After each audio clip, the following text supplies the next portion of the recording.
O quadro Liberdade de Opinião, agora em Brasília, com o jornalista Alexandre Garcia. Olá, Alexandre.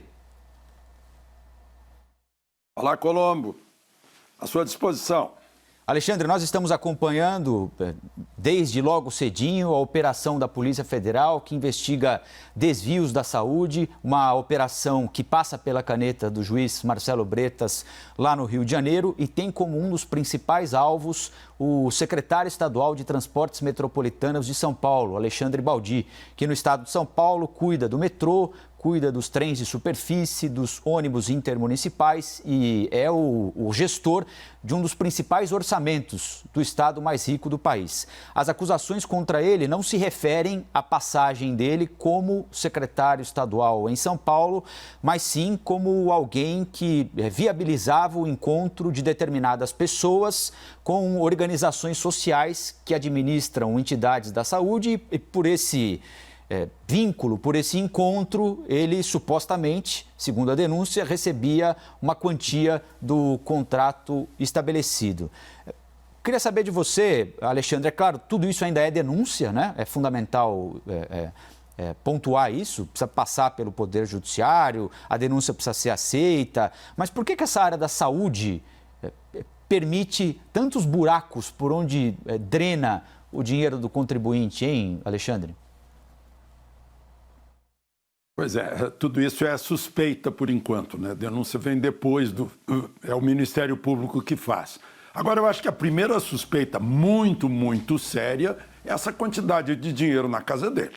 Sinto muito, né? Esse tá ali, tá saltando, tá eloquente, né?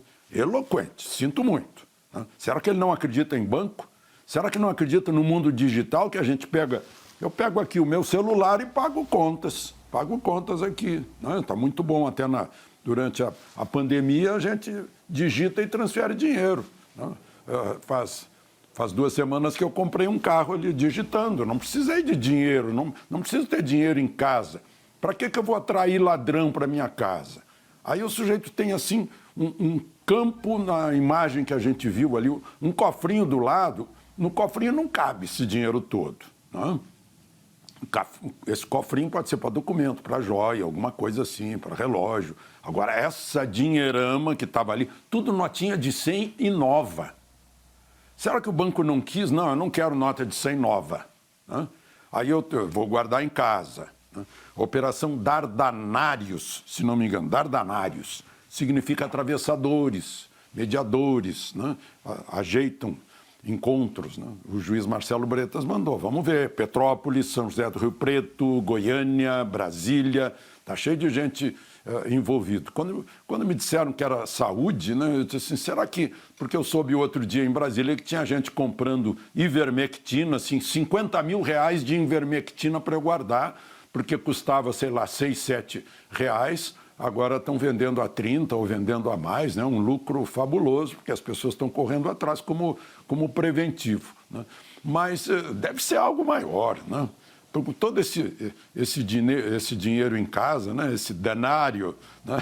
Em casa é muita coisa, né? A gente pode dizer, não, ele é um homem de posses. Puxa, um homem de posses conhece bem o mercado de capitais, o mercado financeiro, o mercado de câmbio, sabe onde botar o dinheiro para ganhar mais, né? Isso aí eu acho que é muito eloquente, é uma evidência muito grande. Mas, enfim, né, quando se decreta a prisão, quando o juiz Marcelo Bretas decreta a prisão, é porque a prisão foi necessária por algum motivo, né? Está atrapalhando a justiça, tá pressionando testemunha, o que foi que houve, né?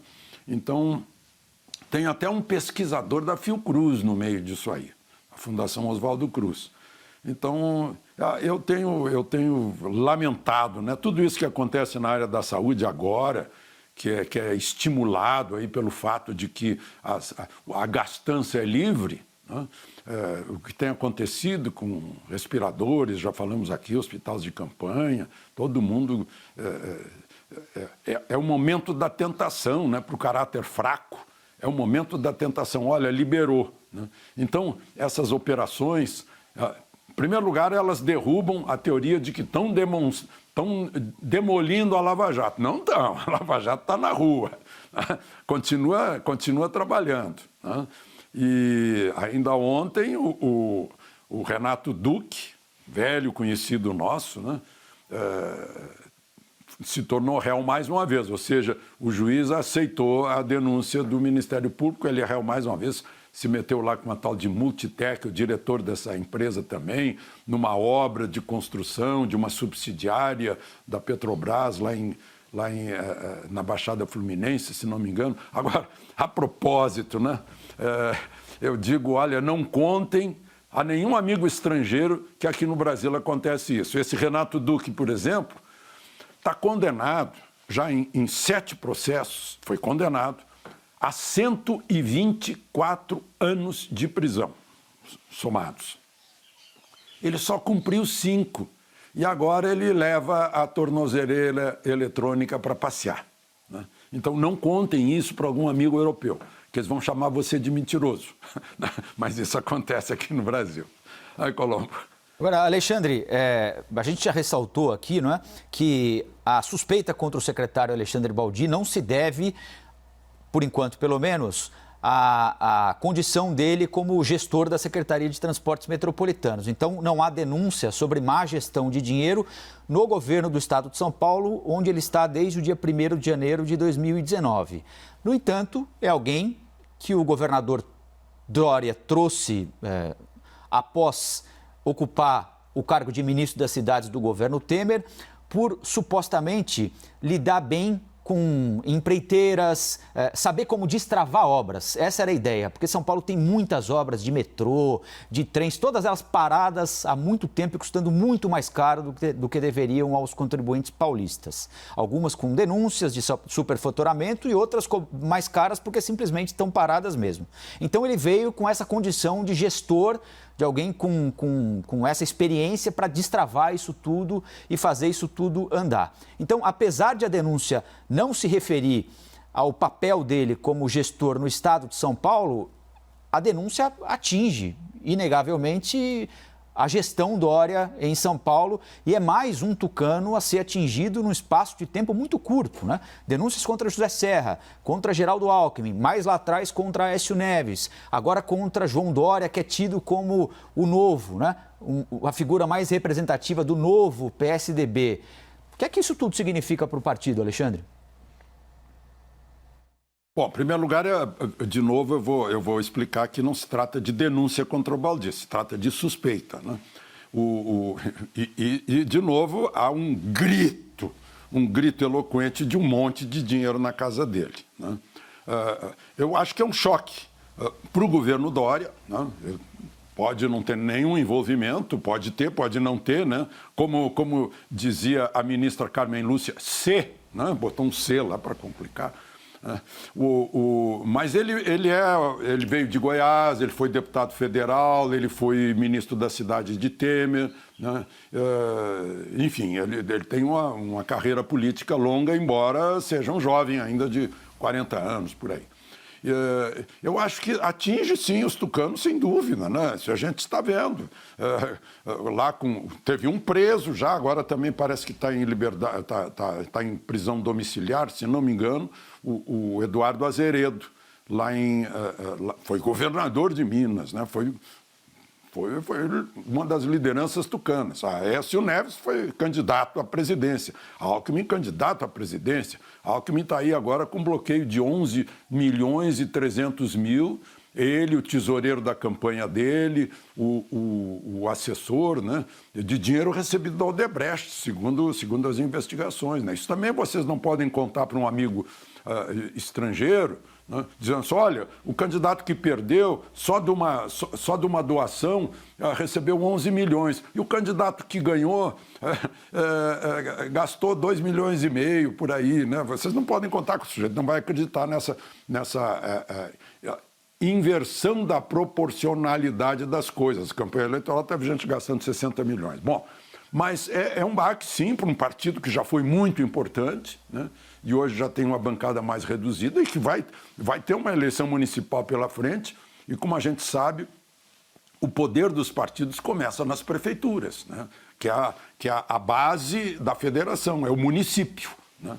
Que muita gente confunde com cidade, né? Cidade é o limite urbano, né? É a sede do município em geral. Mas, enfim, vai haver a eleição municipal e a gente e os tucanos provavelmente devem estar preocupadíssimos com o desempenho acontecendo essas coisas. Está vendo que não é só o PT, os partidos que tinham siglas assim só para uso, né? Só rótulos fisiológicos. Não é só isso, né? É o PSDB que por 8 anos teve a presidência do país, né? No governo Fernando Henrique. Pega sim, pega o governo Dória e pega o PSDB, mais uma vez, esse ato de um participante de um governo. Ele é Partido Progressista, antes ele foi PTN, se não me engano, né? Enfim, tem esse troca-troca de partido político aqui no Brasil, que o partido político é só um rótulo, né? Não é uma doutrina ou uma ideologia, são raros os partidos ideológicos ou doutrinários. Enfim, tudo isso remete à eleição municipal, que vai ter efeitos na eleição municipal. Colombo. Nós vamos falar um pouquinho de economia agora, porque o ministro Paulo Guedes participou de uma audiência virtual com deputados e senadores para falar à comissão mista sobre a reforma tributária, a proposta do governo de reforma tributária, e ele usa um termo bastante específico, forte, para se referir ao sistema tributário brasileiro. Nosso primeiro passo nessa direção é exatamente o primeiro grande imposto sobre consumo, que é um tormento, é parte do manicômio tributário brasileiro. O ministro também alfinetou quem compara o novo imposto com a antiga CPMF. O imposto digital é uma coisa para nós conversarmos à frente, mas é claro que a economia é cada vez mais digital. Agora, nós não conseguimos tributar corretamente e isso é uma peça importante que, sim, nós estamos estudando, temos falado sobre isso o tempo inteiro e as pessoas inadequadamente, por maldade, por ignorância, falam que isso é nova CPMF, mas não tem problema, o tempo é senhor da razão. Alexandre, o que é que você achou da explicação feita pelo ministro da Economia aos deputados e aos senadores aí? O tempo é o senhor da razão. Collor citava isso também, tinha até uma camisa com esse dístico aqui no peito. Mas olha, são duas questões então, a CPMF e o manicômio. Manicômio não se restringe à ala tributária. Tem outra ala do manicômio que é a ala legisferante, né? Eu ouvi o outro dia a gente avaliar a produção do Congresso com a produção de leis. Meu Deus! Vamos, Congresso, eu prefiro o Congresso fiscalizando o governo, né? Dando apoio ou fazendo oposição, a ficar produzindo leis em série, como o Henry Ford fazia automóveis, né? Meu Deus do céu, nós temos... só de decreto-lei nós temos 11 mil aí vigentes, né? As leis, eu não sei se são 185 mil ou milhões, né? Como é que o brasileiro vai sobreviver com isso, né? Chove lei em cima do brasileiro. No caso, é chuva de canivete mesmo, porque marca o brasileiro. É um manicômio mesmo, manicômio legal. Ainda ontem eu conversava com agricultores, eles dizendo, olha, eu não tenho que ser apenas meteorologista, eu não tenho que ser químico, eu não tenho que ser um biólogo. A gente teve um pequeno problema na conexão com o Alexandre Garcia. Nós vamos restabelecer o contato com o Brasília para que o Alexandre continue falando sobre a fala do ministro Paulo Guedes sobre a recriação, ele não gosta do termo, né, Alexandre, da CPMF, mas sobre também a complexidade do nosso sistema tributário. Vamos voltar a Brasília, então, para continuar conversando com o Alexandre Garcia. Alexandre, você falava, quando nós fomos interrompidos aqui, sobre o manicômio tributário, a complexidade para o pagamento de impostos. Você estava citando, inclusive, a sua conversa com agricultores que manifestaram preocupação deles com esse tema, né? Eu estava dizendo, mas antes de mais nada, eu quero explicar por que nós fomos interrompidos. Porque a Companhia de Eletricidade de Brasília, a distribuidora, não deve ter uma boa manutenção e aí deu um pico de energia aqui. Mas tudo bem. Eu dizia que os agricultores, né, um agricultor se queixava, eu tenho que ser biólogo, tratar da terra, eu tenho que ser químico, eu tenho que ser consertador de cerca, eu tenho que ser carpinteiro, eu tenho que ser meteorologista e eu tenho que ser um grande tributarista. A tal quantidade de leis. As leis que amarram a produção de riqueza, amarram a criação de empregos. É o excesso de leis nesse país, é um manicômio mesmo. O ministro tem toda a razão. Né? Não se mede tamanho de trabalho de deputado e de senador pela quantidade de projetos de lei, né? De regra. Vamos amarrar a pessoa. O sujeito fica todo amarrado, enredado. É uma rede por cima do contribuinte brasileiro, do cidadão brasileiro. É lei demais. E aí, quando é lei demais, é o risco, né? Aquele princípio de Laffer, né? Excesso acaba derrubando. As pessoas acabam descumprindo as leis, acaba estimulando a sonegação. Se o poder legisferante fizer lei demais, né? É uma coisa incrível. Aí a gente cai na CPMF. Né? Interessante que eu estava vendo hoje de manhã uma pesquisa, é que os teóricos, né, os chamados especialistas, né, são contra a CPMF. E os varejistas são a favor, principalmente os grandes varejos, grandes lojas de varejo são a favor, né, porque simplifica. Né. Eu sei, a alegação do outro lado também, do lado contra, é o imposto em cadeia, que começa com 0,2%, mas vai acumulando. Né. Então, essa é a questão. Agora, é o que diz o ministro Paulo Guedes, né? Os representantes do povo foram eleitos para isso, para resolver essas questões. Né? Não se espere que tenha um grande senhor, né? Um mágico que vai transformar tudo.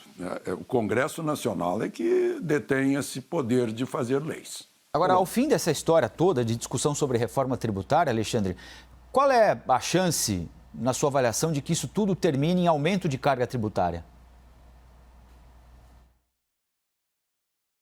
Pois é, o ideal seria que diminuísse, né? Não há, em primeiro lugar, né? Deixai toda a esperança vós que entrais na reforma tributária, né? Como dizia Dante na entrada do inferno. Vamos deixar a esperança de reduzir a carga tributária, ainda mais nessa conjuntura de pandemia que nos impuseram. Né? Não dá. Né? Então, vamos brigar, fazer de tudo para que a vontade do presidente, né, seja realidade. Ele tem dito e repetido, não haverá aumento da carga tributária. Agora, o perigo é o seguinte, enquanto se fala em transferir, né, então os que mais podem pagam mais, os que menos podem pagam menos. Teoricamente, esse é o princípio do imposto de renda, que seria um princípio de justiça. Não é como o imposto de consumo que pega todo mundo igual. Os que têm pouco para consumir, quase não conseguem consumir, deveriam pagar menos imposto de consumo. Né? Assim como o imposto de industrialização, né? Devia se estimular a produção cobrando menos de quem produz mais. Né? E aí cobrar mais de quem ganha mais. É a distribuição justa. Né?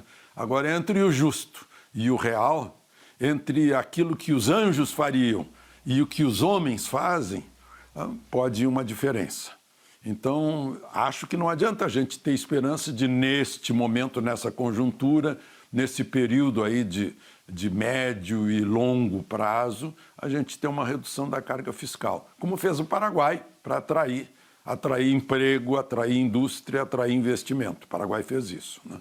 Agora, aqui a gente não tem condições, com esse monte de dinheiro sendo gasto com a pandemia, sem ter a correspondente transação financeira, produção, criação de riqueza, que é o país que se movimenta.